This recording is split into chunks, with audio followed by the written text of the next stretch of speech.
الحمدللہ۔ اللہ تعالیٰ کا لاکھ لاکھ شکر ہے کہ مالک الملک نے اپنی یاد کی توفیق اور موقع عطا فرمایا۔ لاکھوں اور کروڑوں درود حضرت محمد مصطفیٰ صلی اللہ علیہ وآلہ وسلم پر، جن کے طفیل مالک ملک نے یہ مہربانی عطا فرمائی۔ سامعین کرام، اللہ تعالیٰ نے قرآن پاک میں ارشاد فرمایا، اعوذ باللہ من الشیطان الرجیم، بسم اللہ الرحمن الرحیم۔ اور ہم نے کہا کہ اے آدم، تم اور تمہاری بیوی اس جنت میں رہو اور اس میں سے بے روک ٹوک جو چاہو کھاؤ، اور اس درخت کے نزدیک نہ جانا کہ تم ظالموں میں شمار ہو جاؤ گے۔ اس ایت پاک میں بھی اللہ تعالیٰ انسانیت کی تاریخ بیان فرما رہا ہے۔ جس طرح پہلے ذکر کیا گیا کہ حضرت آدم علیہ السلام کو مٹی سے بنایا گیا، تمام روئے زمین سے ہر قسم کی مٹی لے کر اکٹھی کی گئی اور اس پر رحمت کی بارش برسائی گئی۔ روایت کے مطابق 39 دن غم کی اور 1 دن خوشی کی، اور بعض روایات کے مطابق 40 سال بارش برسائی گئی، 39 سال غم اور فکر کی اور 1 سال خوشی کی۔ یہی وجہ ہے کہ انسان اکثر مشکلات، تکالیف اور مصائب میں مبتلا رہتا ہے اور بہت کم خوشی دیکھتا ہے۔ جب زمین سے مٹی لی گئی تو زمین نے بار بار عرض کی، جبرائیل علیہ السلام سے، میکائیل علیہ السلام سے، اسرافیل علیہ السلام سے، عزرائیل علیہ السلام سے، کہ خدا کا واسطہ ہے مجھ سے یہ ٹکڑا نہ لے جاؤ، کیونکہ مجھے اپنی خاصیت کا علم ہے کہ جو چیز بھی اس سے بنے گی اس سے گناہ سرزد ہوگا، حکم عدولی ہوگی، غفلت ہوگی، اور وہ دوزخ کا ایندھن ہوگی۔ اللہ تعالیٰ نے فرمایا کہ یہ مٹی کا ٹکڑا خوبصورت کر کے دوبارہ تمہارے اندر اسی جگہ میں رکھا جائے گا، اور یہی فلسفہ ہے کہ جب کوئی آدمی فوت ہوتا ہے تو تدفین سے پہلے اس کے کفن کو خوشبو لگائی جاتی ہے کہ اسے خوشبودار کر کے مٹی کے اندر داخل کیا جاتا ہے۔ جب حضرت آدم علیہ السلام تیار ہو گئے تو اس کے متعلق روایات ہیں کہ یہ سارے واقعات جو آدم علیہ السلام کے ساتھ گزرے وہ زمین پر گزرے یا جنت میں، یعنی آدم علیہ السلام کی مٹی کو اس دنیا میں رکھ کر بنایا گیا یا جنت میں مٹی منگوا کر بنایا گیا۔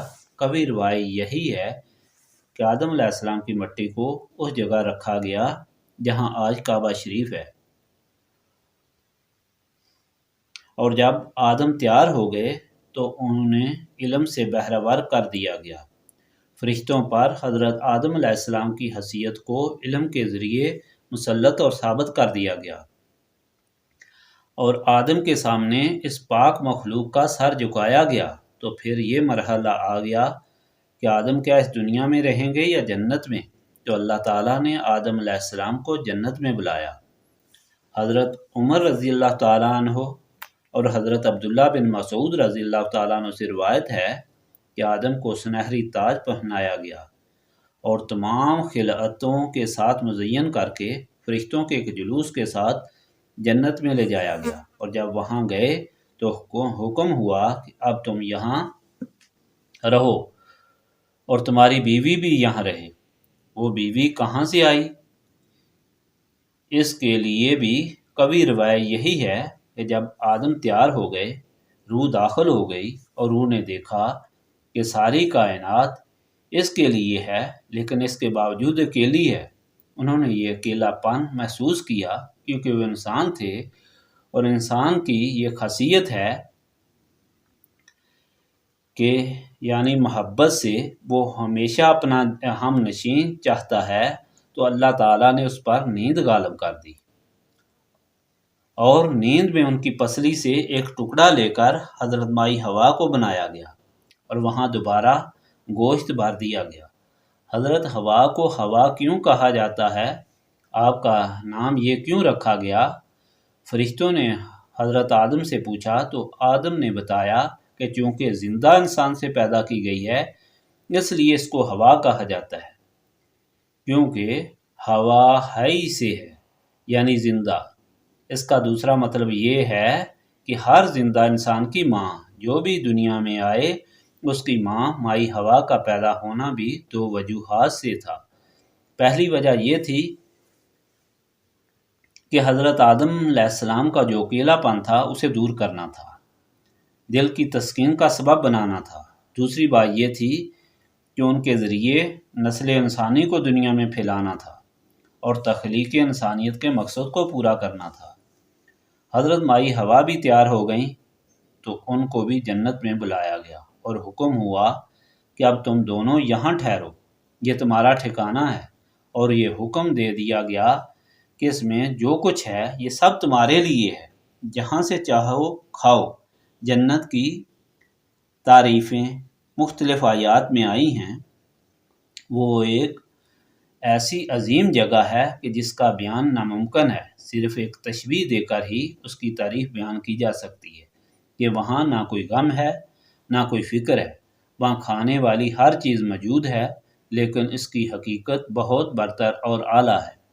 اس کے کھانے سے پیشاب کی حاجت نہیں ہوتی، اس کے کھانے سے دل نہیں بھرتا، جس چیز کے کھانے کا خیال ہوتا ہے وہ خود بخود پیش ہو جاتی ہے، اور نہ وہ چیز ختم ہوتی ہے نہ وہ زندگی ختم ہوتی ہے، ہمیشہ ہمیشہ کے لیے آرام ہوتا ہے۔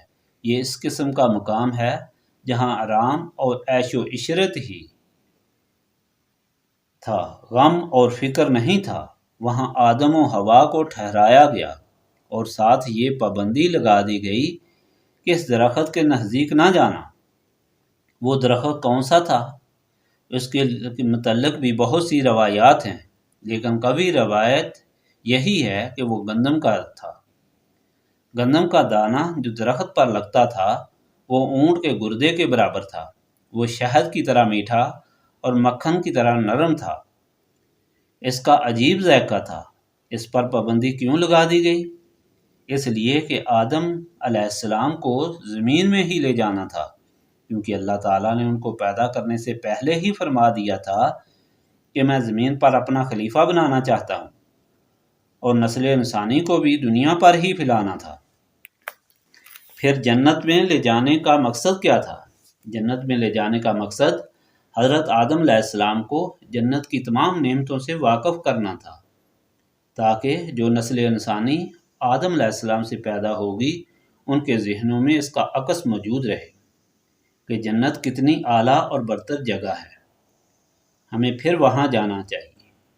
اس کے شوق میں اس دنیا میں خود پر پابندی رکھیں، حکم کی پابندی سے زندگی گزاریں، اور پھر ان ساری نعمتوں کے حقدار ہوں اور انہیں ان نعمتوں کی قدر معلوم ہو۔ یہی وجہ ہے کہ انسان کے دل میں اس جنت کی حسرت اور عزت اتنی زیادہ ہے کہ وہ اپنی زندگی کو مستقل پابندی میں گزارتا ہے۔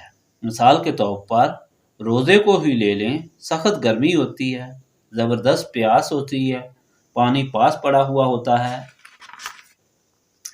کوئی دیکھنے والا بھی نہیں ہوتا، لیکن انسان اپنے آپ کو اس طرح پابندی میں رکھتا ہے کہ اس پانی کو ہاتھ تک نہیں لگاتا۔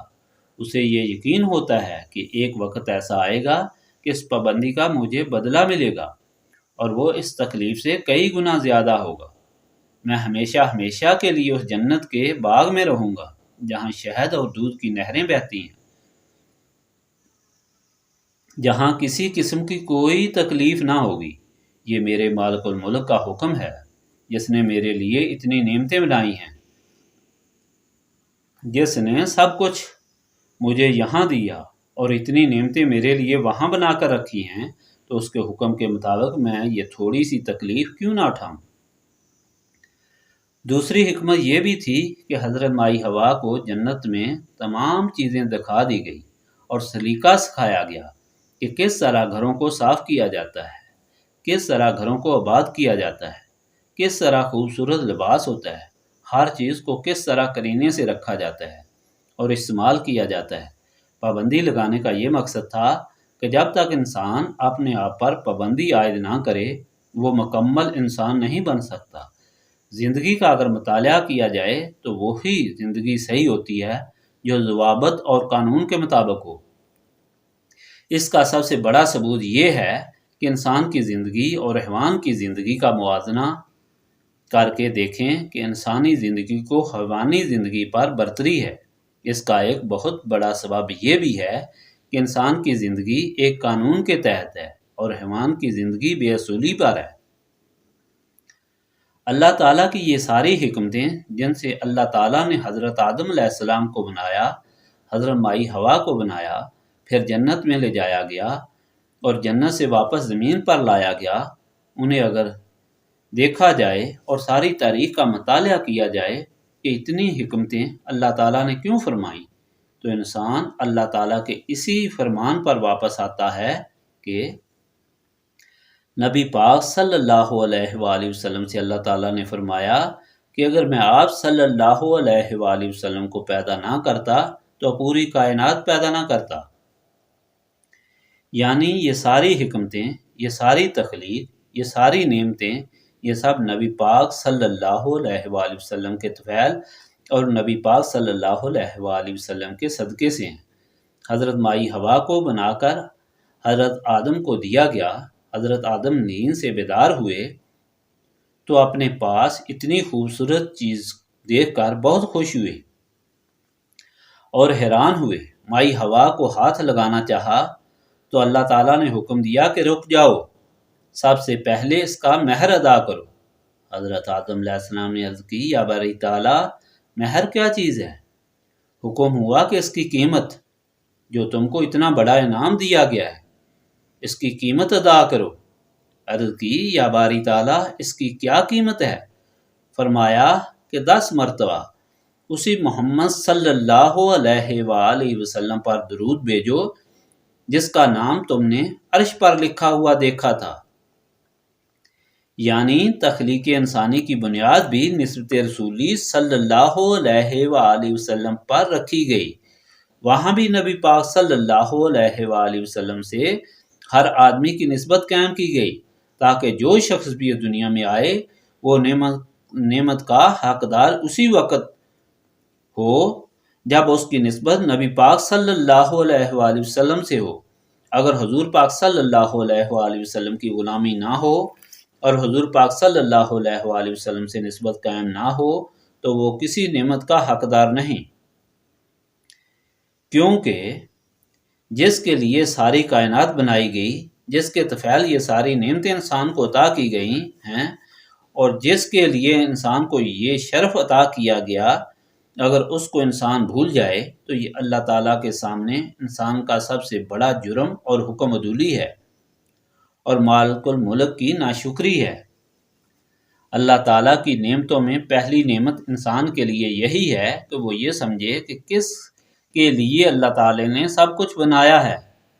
میں اس سے پہلے اپنا تعلق قائم کروں کہ جس سے اللہ تعالیٰ محبت فرماتا ہے وہ مجھ پر راضی ہو اور اسی کے طفیل اللہ تعالیٰ مجھ پر راضی ہوگا۔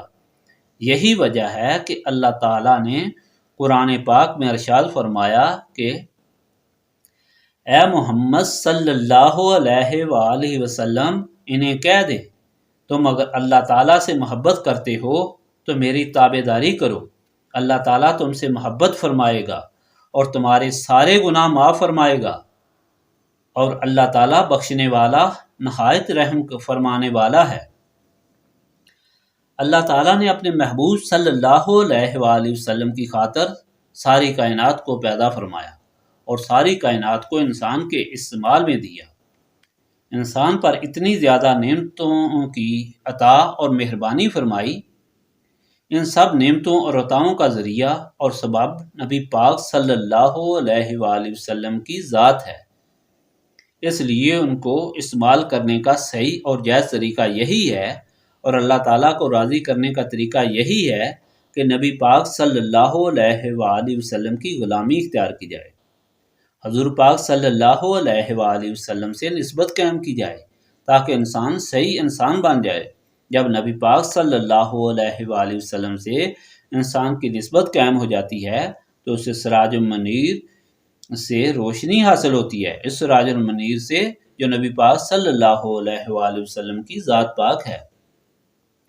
قرآن پاک میں اللہ تعالیٰ نے نبی پاک صلی اللہ علیہ وآلہ وسلم کو مخاطب کر کے فرمایا کہ آپ صلی اللہ علیہ وآلہ وسلم کو سراج منیر یعنی روشن کرنے والا چراغ بنایا گیا ہے، تو اس سے نسبت قائم کرنے سے انسان کے دل پر نور آتا ہے، اس کی بدولت اس کی روح کو خوراک ملتی ہے اور اس کے دل و دماغ روشن ہو جاتے ہیں، وہ انسانیت کے صحیح مقام پر فائز ہو جاتا ہے، پھر اسے برائی اور اچھائی میں تمیز ہو جاتی ہے، وہ صراط مستقیم پر ہی چلتا ہے اور اس پر چل کر اللہ تعالیٰ کی رضا حاصل کر کے دونوں جہانوں کے غموں سے نجات حاصل کرتا ہے اور دونوں جہانوں کی خوشیاں اسے ملتی ہیں۔ نسبت رسولی صلی اللہ علیہ وآلہ وسلم حاصل کرنے کے لیے اس روشنی کو اپنے سینے میں لانے کے لیے یہ ضروری ہے کہ اپنے سینوں کو صاف کیا جائے۔ سینوں کو صاف کرنے کا نسخہ جو مالک الملک نے بتایا ہے وہ یاد الہی ہے۔ یاد الہی اس محفل کی غرض و غایت ہے کہ وہ سارے لوگ جو اللہ تعالیٰ اور رسول پاک صلی اللہ علیہ وآلہ وسلم سے محبت رکھنا چاہتے ہیں، اللہ تعالیٰ کے بتائے ہوئے راستے پر چل کر اللہ تعالیٰ کی نعمتوں کے حقدار بننا چاہتے ہیں اور اس دولت نسبت رسولی صلی اللہ علیہ وآلہ وسلم کو حاصل کرنا چاہتے ہیں، وہ مل کر یہاں بیٹھ کر اللہ تعالیٰ کی یاد اس کثرت سے کریں کہ شیطان اور نفس کی وجہ سے ان کے دلوں میں جو زنگ اور سیاہی ہے وہ دور ہو جائے، سینے صاف ہو جائیں اور پھر وہ ان ہی پاک ناموں کے طفیل اللہ تعالیٰ کی بارگاہ میں نسبت رسولی صلی اللہ علیہ وآلہ وسلم کی التجا کریں۔ اس طرح وہ قیمتی دولت لے کر یہاں سے لوٹیں، دونوں جہانوں کے غموں سے نجات حاصل کریں اور دونوں جہانوں کی خوشیاں انہیں حاصل ہوں۔ استغفر اللہ العظیم الذی لا الہ الا هو الحی القیوم واتوب الیہ۔ استغفر اللہ العظیم الذی لا الہ الا هو الحی القیوم واتوب الیہ۔ استغفر اللہ العظیم الذی لا الہ الا هو الحی القیوم واتوب